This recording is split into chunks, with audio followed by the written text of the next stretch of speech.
brownfield is a property, the expansion, redevelopment, or reuse of which may be complicated by the presence or potential presence of a hazardous substance, pollutant, or contaminant.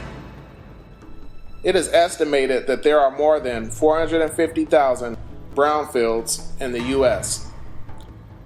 Cleaning up and reinvesting in these properties increases local tax bases, facilitates job growth, utilizes existing infrastructure, takes development pressures off of undeveloped open land, and both improves and protects the environment.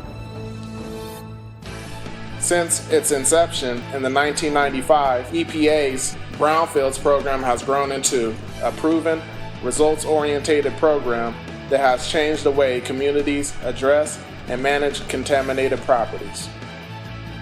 Communities can learn more about the cleanup properties and redevelopment process in the Anatomy of Brownfields Cleanup Guide.